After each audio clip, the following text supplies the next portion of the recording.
Wow, how do you follow that? Isn't that moving? Oh, it's amazing. And we just welcome you tonight, and we hope you're going to hear something.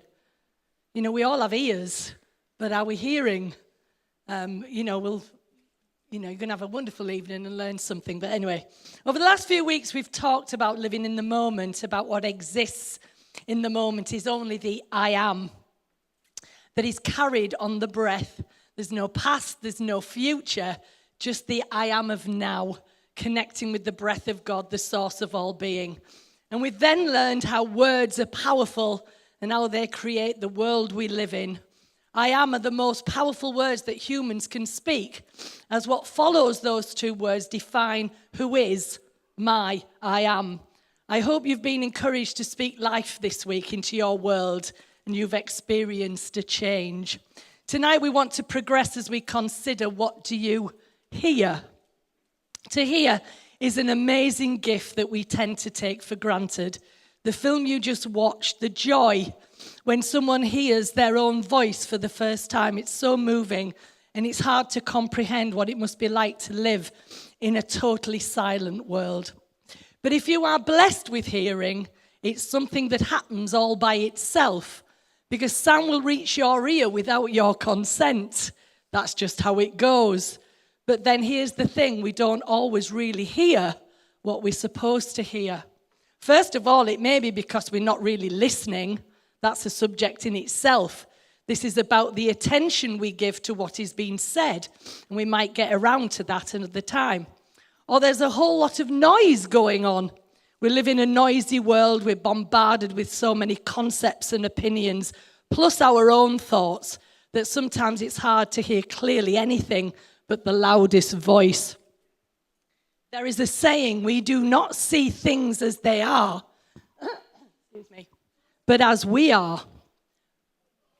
Maybe this should be also applied to our hearing. Maybe we do not always hear what is, but hear as we are hearing. Let me find where I am now. This creates a problem in relationships, as we all think that we are heard the way that we hear ourselves. We've all been conditioned by our experiences, and every day we hear and see things that confirm who we have become. Our ego prefers commotion to silence, as the noise separates us from oneness we recognize as we listen to the simple breath. Some of us are profoundly deaf when it comes to hearing at a deeper level of who we are, our identity. Jesus said to those around him, "You have ears, but you hear not." We can live in a silent world as to our potential, yet hearing plenty of noise. Your anxiety shouts loudly and tells you lies, and you hear it, and it becomes your truth that you speak out. And the sound you will make, you will continue to receive. What we really hear is usually what we come to believe. There is a wonderful quote that says, "Faith comes by hearing." There is a sound that runs deeper than what we physically hear. And there is a sight that runs deeper than what our physical eyes can see. We often use the phrase, blind as a bat. Question is, are bats really blind? No, but what we are really saying is they see in an unconventional way. They see by sound. That's why a blind man can ride a bike and go hiking alone. A blind man can paint beautiful pictures. And a deaf person can sing in perfect pitch and create beautiful music and sing without sound. This is because there is an inner vision and an inner sound that still exists and resonates from deep within that allows one to see and hear. I find it interesting that when we have conversations with each other, we often use sensory words to show that we have understood. We use terms like, "I hear you," and I hear you, but that doesn't mean that we have just heard, but it means we have understood what someone is saying behind the words. Similarly, we make remarks like, "Oh, I see," and it's a remark that suggests that words have become visible, and rather than just information, a penny has dropped, revelation is birthed. We heard with faith that opened the eyes of our heart because we heard at a deeper level. And we smile like those in the clip you have just seen because suddenly it seems we have a third eye that sees the sound. Tonight, I pray the eyes of your heart will be enlightened because you begin to hear at a deeper level the sound which is the force of creation, the true whole that you are actually one with.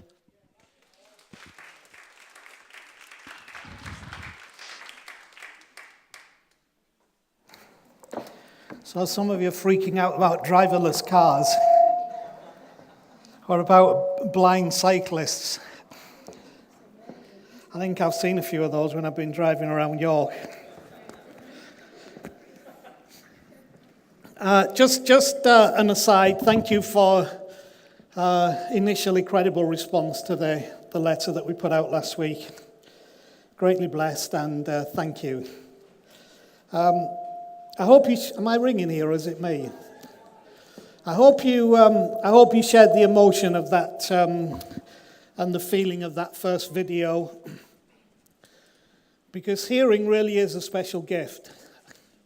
Now, probably one of the greater benefits that I have that you don't have is that I have the technology below the technology that those people on there had. What they had was a cochlear implant, which puts wires into the cochlea of the brain and allows them to hear. Now, I hear on this side, I have a titanium screw in my skull because I don't hear in that ear. And this little machine here, it picks up the vibrations that are going through the air, puts them into my skull, that goes into my brain, and those sounds are actually transformed into hearing. So that I have intelligible sound in that ear, but it's all coming simply from the vibrations that are picked up by the technology that I wear through that titanium screw in my skull. Now, because of that experience, it has given me a level of understanding about hearing that I didn't have before. And there is a question that has floated around in philosophical circles for many, many years. And the question of this: if a tree falls in the forest and there's no one there to hear it, does it make a sound? What do you think? When you approach this from the science of hearing, the truth is that tree falling in the forest when there's no one there to hear it doesn't make a sound. Because there is no such a thing as the sound, actual sound of a tree falling. What that tree does is it disturbs the airwaves. And if you happen to be there, those disturbed airwaves are picked up in your ear and vibrate your eardrum and put them through the anvil bones on the inner ear that translates them to the cochlea that then sends them to your brain. And your brain says a tree fell and I just heard it. But actually the tree is not making a sound. It's what you hear that translates the moment, the event, into something that you can evaluate and be meaningful to you. See, the bat guy, that's his name, bat guy. The bat guy clicking, interestingly, he sees what he hears. Now, that's a fascinating concept, that we actually can see what we hear, and to some degree, that sense of hearing has such an effect on seeing that it can dominate it. Now, I'm going to put another perspective on that in a little while when we've seen another video. But this point is going to be prominent in tonight's message. If you think about it and give any weight to the ancient narrative of creation, and I could spread that from the Bible narrative to some other cultural narratives in some other cultures, but particularly in the context of the Bible narrative as recorded in Genesis chapter 1, which I think is a wonderful summary of the essence of what creation is about, right? Not about how quick you can do it. So for any of you that get hung up about was the earth made in, etc., that was never the point of the beginning. It's a summary of how things come about. And within that, it bears some fascinating things that we've talked a little bit about in the last few weeks, about breath and about sound. And what's fascinating is when you look at that narrative, you have to conclude that hearing changes everything. Because here's what the narrative says to us. It says, there was nothing in the beginning. It was void, it was empty. And God said, let there be light, and there was light. And God said, let's separate water from land, and it was separated. So if you're going to take the narrative, the writer was trying to say that when things hear a sound, they react to the sound, and change happens. If that's true, the message it's bringing to us is that there is a sound that if we hear it, change happens. I think that's wonderful. Or it becomes what it hears. Fascinating. So you could reduce all this, I guess, in one sense to, what is it then that I'm supposed to be hearing? But that would probably be reducing it to a level of tick box mentality that says, if you just tell me the 5 steps, I'll know what I'm looking for. But then you won't be hearing what you're supposed to be hearing. You'll just be hearing what you've been told you're supposed to do to hear, and then you'll start manufacturing what you thought you heard because of what you were told. A better question might be, are you truly listening beyond the noise and beyond what you see? Because I would suggest that most of the time we are not listening beyond the noise, and we're not listening beyond what we actually see. There's a verse in the Bible, in the book of Romans in the New Testament, and it says these words. Chris mentioned it a little bit. So faith comes by hearing. This very powerful thing called faith, which affects all of us in our world and is a very powerful medium for change and for hope and for life. It says it comes by hearing. And hearing the sound that's coming from God, from the Creator. So that would suggest then that faith is a sound. That if you don't hear the sound, you won't find the faith. And all of us are trying to find faith for so many things in so many ways and don't find that faith, because faith is not a thing. Faith is a sound which sounds really weird and mystical. And the reason for that is it's really weird and mystical. The question is, can you believe that, or will you believe that? The question is, are you listening to hear, or are you just listening to get information? Here's one of the things that Jesus said. He said, you've got eyes but you don't see, and you've got ears but you don't hear. So the argument tonight is not whether all of us have got ears, and I could argue that one of the great lessons of humanity is you've got 2 ears and 1 mouth for a reason. But all of us use the 1 mouth much more than we use the 2 ears. And when we use the 2 ears, we're only listening but not hearing. Having ears, you don't hear. I hope tonight that you're listening to hear. The McGurk effect. Bah. I find it interesting in the context of what I believe is the incredible wisdom that's contained within the context of what we know as Scripture or Bible or whatever, when it says we live by faith and not by sight. Now, the reason that's very important to me is because for most of my Christian life, I was raised hearing statements like, the opposite to faith is doubt. The opposite to faith is unbelief. When actually the Bible itself doesn't teach that. And sometimes, I'll give you some insight, preachers preach stuff that the Bible doesn't really say. Some of that because of the McGurk effect, affecting them. Because you see, the issue is faith, this amazing thing. And if I was to define faith for you tonight, I would say it's the inner conviction that all will be well. That's faith. It's an inner conviction that all will be well. And it doesn't come from what you see, because As you look at the world around you, as you look at the situations you face, the last conclusion you are going to draw is that all will be well. How many of you agree with me on that? So if you are going to have within you something that resonates, that says, all will be well, you can't see it with your natural eye. You have to hear it, but you also have to hear it inside, in your heart.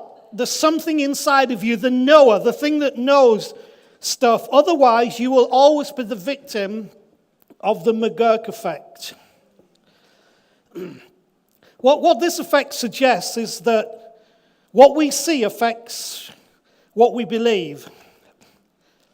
And that we're hearing, even knowing how it's done doesn't make a difference, which I love that. Even though you knew how it was done, he showed you, it doesn't make a difference. And you can know lots of things about life and about situations and expecting them to be different, but the truth is, even knowing things can be different, what you see overrides what you hear. Now, I have a disagreement with the people who made this program, because they said that sometimes what you hear can be wrong. I would put it the other way and say, no, sometimes what you see is not giving you the truth.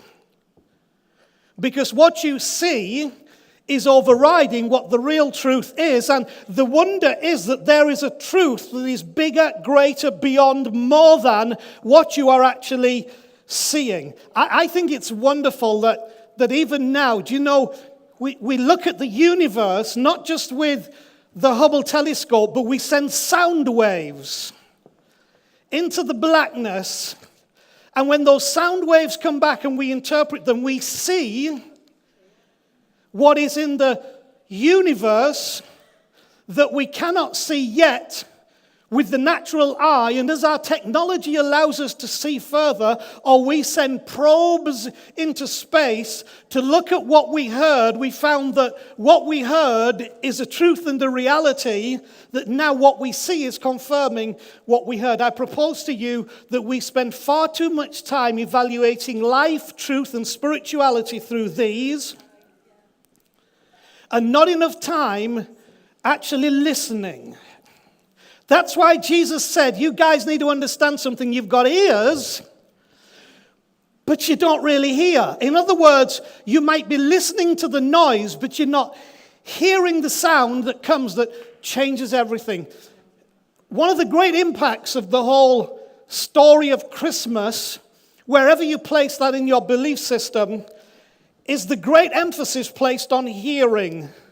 A girl hears and something happens. She gives birth to something miraculously. Now, you may choose or not to choose in the virgin birth, but I propose to you that there is a power that when you hear it, makes something happen beyond the natural. He talks about shepherds out in the field doing what? Hearing a sound that tells them something that they did not know, that leads them to a place of revelation and joy. It talks about some Persian Zoroastrian astrologers that we know as the kings or the magi coming from Iran, who they heard something and then they saw something, and what they heard about what they saw led them to something. You see, what I'm trying to get through to you is that so often our sight overrules what we should be hearing on the inside, and then our listening is so affected by the noise,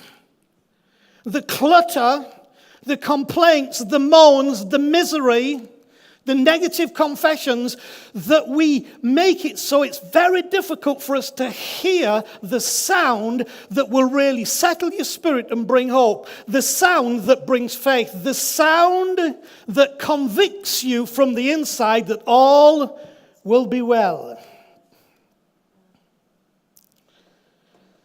See, it's amazing what a little understanding will do. How many have ever gone, I get it? Well, it was never not there. It was never missing. It's not something that's just occurred in the phenomenon of the universe. But somehow in that vital moment you go, I get it. Jenny does it all the time. It's wonderful with such excitement and joy.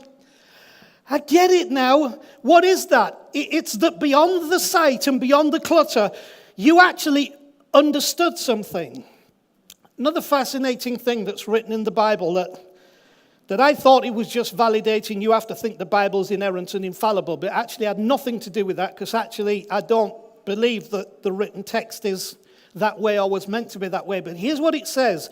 The entrance of your word brings light and gives understanding. That's about a sound. It's not about reading the Bible, although that's good and do it and it's fantastic, but it's about something entering you that comes on the inside and it gives you understanding of see, I long for a lot of you in so many situations of life to have a, I get it moment. It will set you free. That's the moment of faith when your inner conviction says, all will be well. It's amazing what a little understanding will do. So Jesus tells this little story about a guy who's sowing seeds. It's a wonderful story of in the imagery of the day when Jesus was around, and he used these amazing stories. He wouldn't have talked about that now unless he was at the Farmers Union banquet. Now he would have been talking about Facebook and Google and cell phones and O2, and those would have been his stories. There was a day and the O2 network went down, and verily, that would have been Jesus' story. Now, this was the vernacular of the day, and he talks about seed falling in different kinds of ground. They understood this, that seed that doesn't fall into the right ground doesn't produce a good harvest. But this is what Jesus says. He kept saying, but the seed that fell on the rocky place is like the seed, it's like the word that came but wasn't understood. And the seed that fell on the thorny bit, it's like the word that came and you kind of said, that sounds good, but then it got choked by all the clutter of life. But he says this fascinating thing at the end of his story. He says, but he who hears the word and understands it is like the one who bears fruit. He who hears it and understands it. So the key is not just sound. The key is not just listening. The key is understanding. Now, understanding is not information. The problem is that very often religious concepts and philosophical concepts and concepts in every arena can believe that information is understanding. Information is not understanding. Information is information. Understanding is not information. Understanding is hearing on the inside. I get it. And the reason the Bible's talking about people dropping everything and following a guy is because they had I get it. And if you're going to be a follower of Jesus, hopefully it won't be because you've just come to a place where you've got information about this guy, but it's because you think, I get it. That's where I want you to be, because all of that life that's flowing, that brings creation and brings change, is flowing in those words. One of these things that we looked at asked the question, it said, what would it take to get you to yes? I thought it was a good question. What would it take to get you to yes? The yes in our lives is yes to the willingness to acknowledge that sound. It's yes to what that sound is saying on the inside, that has an understanding beyond information. It's a yes to it. And so I'm going to quote an old saint who was around in the 14th century. This quote was made about 1396, a few years ago. And it's by a lady called Julianne of Norwich. And this is what she wrote in 1396. All will be well. And all will be well. And every kind of thing shall be well. I think she heard something. I think what she heard gave her an understanding. And I think what she heard rose faith. And so there was a conviction that rose within her to say, all will be well.